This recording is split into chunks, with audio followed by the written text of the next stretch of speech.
Many countries in Asia have to take compulsory English education, but considering just how difficult it is to learn English from a second language learner's perspective, it is no wonder why a good portion of Asians in Asian countries have trouble communicating in English when in the presence of a native speaker. So today, I'll be interviewing a Japanese friend of mine to show you guys his perspective and struggles learning English in a non-English speaking country. Alright guys, let's start. Oh no. Oh shit. So, hi guys. Welcome to today's episode of What's Your Story? Today's topic will be, how the hell do you learn English? My friend today, Kazuya, will be joining us for today. Hello, I'm Kazuya. I'm native Japanese speaker, currently learning English. Oh, so you're currently learning English, right? Yeah. So you're someone that hasn't actually lived outside of Japan or went to an international school or studied in a language exchange school, is that right? Yeah. So how in the world do you manage to learn English that way? Just I went to school and study. I take English lessons, and I use often YouTube or Hollywood movies. Oh, so what kind of movies do you watch? Do you know Beauty and the Beast? Yes, I do. Yeah. I've actually never watched it before, but it's Beauty and the Beast. Oh, do you know Let It Go? Yeah, of course. Sorry, not Let It Go. Frozen. Yeah. Being in a country where English is not the main language, learning English must be really difficult for you.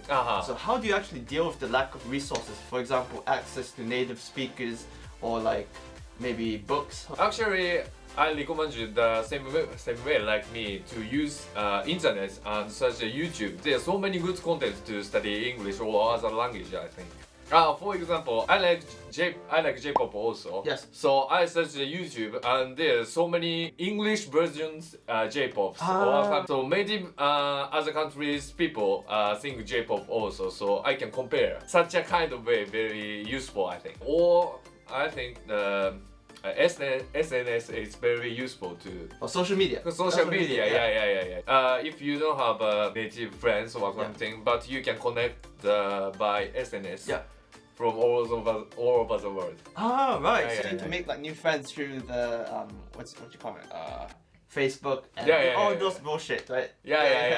So I mean, your English is not native level, but I think it's really fucking good. Really? Considering like, you're in this Japanese education system where they teach you English just by grammar and writing. They don't actually teach you speaking. I think it's really amazing considering you've never been to like language school or like international school. You just did it all by yourself. Can you tell me a bit about the flaws in the Japanese education system in how they teach you English? When I remember the English lesson at school, teachers just taught grammars, like you said. I think Japanese people can writing or reading than speaking, but I think the conversation is the basic to communicate. So the Japanese school have to more conversation class. So more conversations. Yeah, I think. So like that, right? Me and you. Yeah, like that. Yeah. Quick question: how do you manage to get your English to such a point where you can communicate with other people?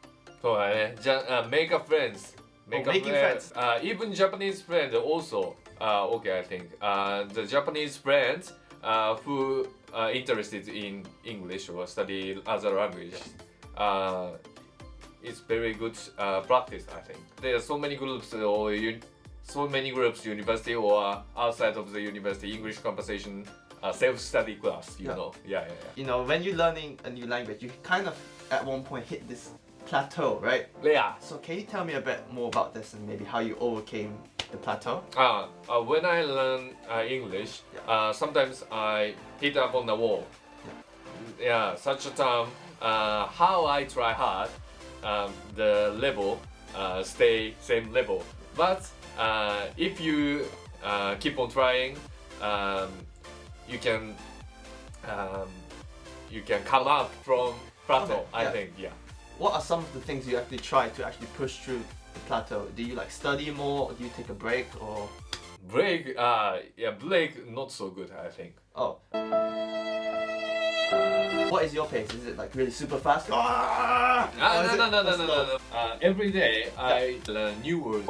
In my case, every day I knew 10 new English words. Actually, it's already hard enough to do an interview in your native language. By the way, I meant an interview in your non-native language. I apologize for my poor use of English. So bad, dude. Considering you've never actually lived in an English-speaking country, so actually it's really brave of you to do this, Kazuya. Thank you. So, you know, everyone, just give a fucking round of applause, man. Oh.